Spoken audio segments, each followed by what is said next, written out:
Good morning বন্ধুরা। তো আজকে আমি কোনো ব্লগ নিয়ে আসিনি, আমি আজকে একটা রেসিপি নিয়ে এসেছি তোমাদের জন্য। একটা শুক্তো করব বলে একটা সব কিছু আমি গুছিয়ে নিয়েছি, তোমরা দেখতেই পাচ্ছ স্ক্রিনে। তো আমি এখানে সবজিগুলো নাম বলে দিচ্ছি কি কি সবজি আছে। বেগুন আছে, কাঁচকলা আছে, সজনে ডাঁটা আছে, মিষ্টি আলু আছে। তো বেগুন বেগুন তো আমি বললামই অবভিয়াসলি। তো উচ্ছে আছে, উচ্ছেও আমি কেটে নিয়েছি, সবই দেখতে পাচ্ছ লম্বা লম্বা করে সবজিগুলোকে আমি কেটে নিয়েছি। তো তার সঙ্গে উচ্ছেগুলোকে আমি একটু পাতলা পাতলা করে কেটে নিয়েছি এই কারণে যাতে ভাজাটা হয়ে যায়। তো আমি এদিকে কড়াইটাও বসিয়ে দিয়েছি, দেখতেই পাচ্ছ। তো এখানে আমি বড়ি নিয়ে নিয়েছি শুক্তোতে দেওয়ার জন্য, অবশ্যই শুক্তোতে বড়ি দিলে খুবই ভালো লাগে। 5 ফোড়ন নিয়েছি, শুকনো লঙ্কা নিয়েছি, আর নিয়েছি তেজপাতা। তো তার সঙ্গে আমি একটা মশলা বাটা রেখেছি, তো আমি নামটা তোমাদের বলছি কী কী আমি এখানে বাটা করে রেখেছি। আর এদিকে আমি রেখেছি দুধ। দুধ তো শুক্তোতে অবশ্যই দিতে হয়। আজকে আমি অনুষ্ঠান বাড়ির মতোই আমি একটা শুক্তো রান্না করে তোমাদেরকে দেখাচ্ছি। তো অবশ্যই ভালো লাগলে আমার পাশে থেকেও, আমাকে লাইক করো, আমাকে কমেন্ট করো, আমাকে একটু শেয়ার করো। প্লিজ আমাকে একটু হেল্প করো। তোমরা আমার পাশে না থাকলে আমি অবশ্যই দাঁড়াতে পারবো না, তোমাদেরকে অবশ্যই আমার পাশে দরকার। তো আমার পাশে থেকো তোমরা। তো রান্নাটা আমি শুরু করে দেবো। তো কড়াইতে আমি তেল দিয়ে দিয়েছি, দেখতেই পাচ্ছ। তো আমি বড়িটা এখন ভেজে নেব। বড়িটা আমি এখন কড়াইতে দিয়ে দিচ্ছি ভাজার জন্য। বড়িটা আমি ভেজে নেব হালকা করে। বড়ি বেশি ভাজা হলে ভালো লাগে না, সেটা জানো তোমরা সবাই। তো বড়িটা ভাজা আমার হয়ে গেছে, দেখতে পাচ্ছ। আমি এটা রান্না তুলে রাখবো বড়িটা। তো আমি উচ্ছে ভাজাটা বসিয়ে দেবো আগে। তো উচ্ছে ভাজাটা আমি করে নেবো আগে, দেখতেই পাচ্ছ। উচ্ছে ভাজাটা ভালো করে একটু ভেজে নিতে হবে, কেননা যাতে ভালো করে ভাজাটা হয় তার জন্য আমি এরকম পাতলা করে কেটেছি। তোমরা লম্বা করেও কেটে নিতে পারো, কোনো অসুবিধা নেই, পুরোটাই তোমাদের কাছে অপশনাল। আমার এইভাবে ভালো লাগে তো আমি এইভাবে কেটে নিয়েছি। তো ভালো করে দেখো, আমার ভাজাটা প্রায় হয়েই গেছে। আমি একটু লাল লাল করে ভেজে নেব। লাল লাল করে ভাজা হয়ে গেলে তারপরে আমি উচ্ছে ভাজাটা তুলে রাখবো।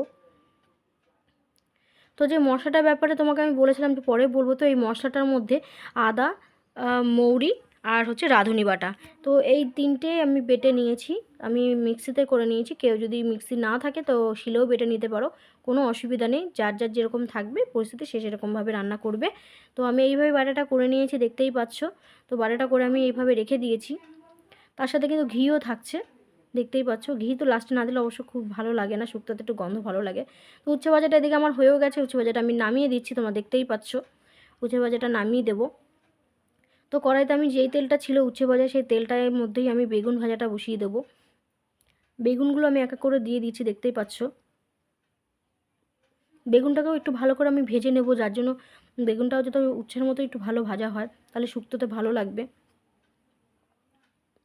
তো বেগুনগুলো সব আমি বেছে বেছে দিয়ে নিচ্ছি, কারণ একসঙ্গে সব সবজিগুলো কাটা ছিল, তো আমার একটু বেছে নিতে হচ্ছে। তো আমি বেছে বেছে নিয়েছি। তো আমার ভাজাটা দেখো, ভাজা বসিয়ে দিয়েছি, নাড়িয়ে চাড়িয়ে নিচ্ছি। তো দেখছো বেগুনটা আমার ভাজা হয়েই গেছে। বেগুনগুলোকে আমি তুলে নিচ্ছি। ভালো করে লাল লাল করে বেগুনগুলোকে আমি ভেজে নিয়েছি। আমি এক হাতে ভিডিও করছি, এক হাতে রান্না করছি বন্ধুরা, তোমরা দেখে বুঝতেই পারছো আমার অসুবিধা হচ্ছে খুবই। তো তোমাদেরকে একটু শেয়ার করবো বলে তাই ভিডিওটা করা। প্লিজ তোমরা পাশে থেকো আমার। তোমরা পাশে থাকলে আমি আমার শক্তিটা পাবো। তো আমার বেগুনগুলোকে সব তোলা হয়েই গেছে, দেখছো। আপাতত এখন কোনো তেল নেই, তো কড়াইতে আমি দিয়ে দেবো তেল। তো আপাতত তুমি জানোই যে সবাই যে শুক্তো রান্না করতে গেলে বিশেষ করে সর্ষের তেলটা দিয়ে বেশি ভালো লাগে। তো আমি তেলটা দিয়ে দিলাম কড়াইতে। তো সর্ষের তেল দিয়েও তোমরা করতে পারো, আর সাদা তেল দিয়েও করতে পারো, যেটা তোমাদের ভালো লাগে সেটা। তেলটা আমার গরম হয়ে গেছিলো, আমি তার মধ্যে 5 ফোড়ন দিয়ে দিলাম। 5 ফোড়নটা দিয়ে দিচ্ছি, দেখছো। 5 ফোড়নটা দেওয়া হয়ে গেছে। এবার এর মধ্যে আমি তেজপাতা দিয়ে দেবো।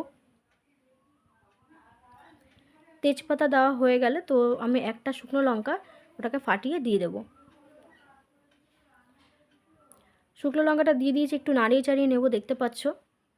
একটু মশলাটা ভাজা হয়ে গেলে তো এরপর আমি মশলার যে সবজিগুলো থাকবে, এই সব কলা, সজনে ডাঁটা, কুমড়ো, মিষ্টি আলু যেগুলো আছে, তো আমি সেইগুলো দিয়ে দেবো। তো আমার সবজিগুলো সব দিয়ে দিয়েছি, দেখতে পাচ্ছ। একটু নাড়িয়ে চাড়িয়ে নেব সবজিগুলোকে। শুক্তোটা এত সুন্দর একটা জিনিস, অনুষ্ঠান বাড়ির মতো করো কি ঘরোয়াভাবে করো, খুবই ভালো লাগে শুক্তো জিনিসটা খেতে। বিশেষ করে গরমকালে তো খুবই ভালো লাগে শুক্তো। আমারটা সবসময়ই ভালো লাগে, শীতকাল হোক, বর্ষাকাল হোক, গরমকাল হোক, যখনই হোক শুক্তোটা আমার খুবই ভালো লাগে। তো আমি ভালো করে নাড়িয়ে চাড়িয়ে একটু মিক্স করে নিলাম, ভালো করে দেখছো তোমরা। তো যেই আর জিনিস দুটো ভিজে রেখেছিলাম বেগুন আর উচ্ছে, সেটাকে আমি দিয়ে দিচ্ছি এর মধ্যে, অ্যাড করে নিচ্ছি। এটাকেও নাড়িয়ে চাড়িয়ে আমি ভালো করে মিক্স করে নেব। ভাজাগুলো দেখছি আমি কেমন করে ভেজে নিয়েছি সুন্দর করে, দেখতেই পাচ্ছ। সব সবজিগুলোর মধ্যে আমি ভালো করে নাড়িয়ে চাড়িয়ে নিচ্ছি। এইভাবে নাড়িয়ে চাড়িয়ে নিলে সব এক জায়গায় দলা হয়ে থাকবে না, সব জায়গায় জিনিসগুলো মিক্স হয়ে যাবে।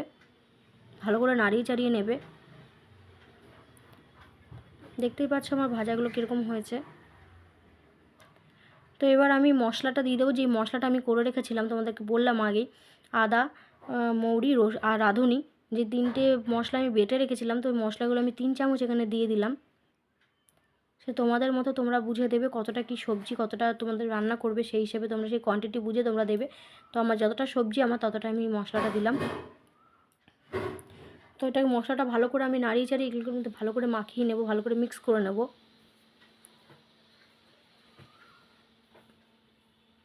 দেখতে পাচ্ছ ভালো করে মিক্স করে নিচ্ছি আমি।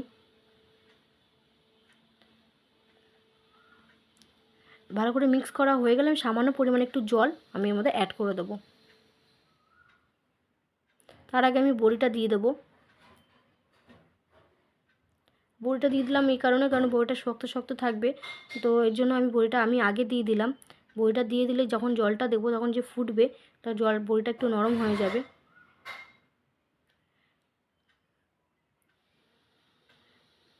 আমি এর মধ্যে জল অ্যাড করেছিলাম সামান্য পরিমাণ, হয়তো সেটা তোমাদের দেখানো হয়নি। তো এবার আমি দুধটা অ্যাড করে দিচ্ছি এর মধ্যে, দুধটা দিয়ে নাড়িয়ে চাড়িয়ে নেব। দেখতে পাচ্ছ বন্ধুরা আমার শুক্তোটা কত সুন্দর লাগছে দেখতে।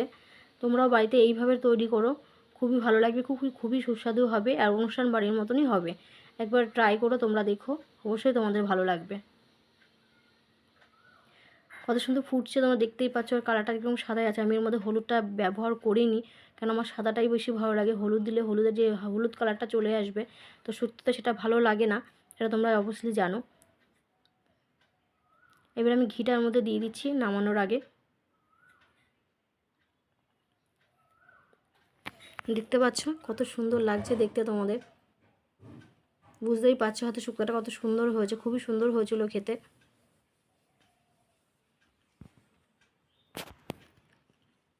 আমার শুক্তোটা প্রায় হয়েই গেছে, আর কিছুক্ষণ ব্যাস একটু ঝোলটা ফোটাবো, ব্যাস হয়ে যাবে। দেখতেই পাচ্ছ শুক্তোটা কত সুন্দর লাগছে, কত সুন্দর একটা স্মেল বেরোচ্ছে শুক্তোটা দিয়ে। এত সুন্দর শুক্তো হয়েছে মানে বলার মতো না, পুরো একদম অনুষ্ঠান বাড়ির মতো। তোমরাও এইভাবে তৈরি করে খেতে পারো। দেখতে পাচ্ছ কতটা সুন্দর হয়েছে। তো এবার এটাকে আমি তোমাদের দেখাচ্ছি, দেখো বড়িগুলো কত সুন্দর সেদ্ধ হয়ে গেছে। তো বড়িগুলো এরকম গোটাই আছে, একটাও ভাঙিনি। তো আপাতত এখানেই ভিডিওটা শেষ করলাম বন্ধুরা, আবার পরের ভিডিওতে তোমাদের সঙ্গে কথা হচ্ছে।